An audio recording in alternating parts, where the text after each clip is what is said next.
మళ్ళీ లేద్దాం. సో, నిన్న నేను 3:40కి లేసాను. అది ఎక్సైటేషన్‌లో అలారం రాంగానే I just turned it of and ధ్యానం 3 మినిట్స్ మెడిటేషన్‌లోకెళ్ళిపోయాను. సో, ఈరోజు మాత్రం కష్టమైంది. అంటే ఆల్రెడీ మనం నిద్రలో ఉంటాం కదా! అలారం పనిచేసి సేమ్ తెలుసు కదా! మన 3 స్టెప్స్. ఫస్ట్ మినిట్ స్ట్రెయిట్‌గా పడుకోవాలి. కళ్ళు మూసుకొని ఫీట్ టు హెడ్ వైబ్రేషన్స్ అన్నీ చెక్ చేసుకోవాలన్నమాట. అంటే దట్ ఫ్లో ఆఫ్ ఎనర్జీని అబ్జర్వ్ చేయాలి. అరికాళ్ళ నుండి తలమాడు వరకు. ఓకే. సో, ఆల్రెడీ నిద్రలో ఉంటాం కాబట్టి చెక్ చేయడం ఫ్లోలో ఇంకా నిద్ర వచ్చేస్తది. నిద్రలోకి వెళ్ళిపోవడము అట్లా అయిపోతుంది. సో, మనం నిద్రని కంట్రోల్ చేసుకోగలిగితే మన ఫోకస్ పెరుగుతుంది.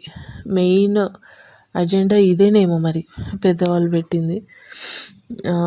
సెకండ్ మినిట్ ఏంటంటే సేమ్ ఇప్పుడు మనం కళ్ళు తెరిచి మన బాడీలో ఉన్న నెగిటివిటీ, మన బ్యాడ్ థింగ్ ఏదైతే ఉందో, అంటే బాగా ఎక్కువ ఆకలి కానీ, ఎక్కువ నిద్ర కానీ, చదివేటప్పుడు, ఆడుకునేటప్పుడు ఫోకస్ లేకపోవడము, ఇలా మనలో మనకి నచ్చనిది ఏదైనా బ్యాడ్ క్వాలిటీ, ఇది లేకపోతే నేను ఇంకా సక్సెస్ అయ్యేవాడిని అని అనుకుంటాం కదా!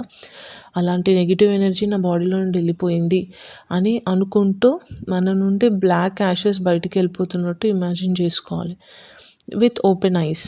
ఇది ఫర్ 1 మినిట్ చేయాలి. థర్డ్ మినిట్ ఏంటంటే now we become pure soul, right? We don't have any negative energy inside our body, అంటే ప్యూర్ సోల్ అన్నట్టే కదా. సో, ఇప్పుడు మనం మేనిఫెస్టేషన్ చేయాలి. మేనిఫెస్టేషన్ ఈజ్ నథింగ్ బట్ అనుకోవడం. అంటే ఇప్పుడు శివుణ్ణి మనము నాకు ఇది ఇవ్వు, అంటే ఇప్పుడు నాకు ఒక 1 lakh ప్యాకేజ్ వచ్చే శాలరీ కావాలి అని అనకుండా ఆల్రెడీ నువ్వు 1 lakh ప్యాకేజ్ వచ్చిన జాబ్ చేస్తున్నట్టు ఇమాజిన్ చేసుకోవాలి.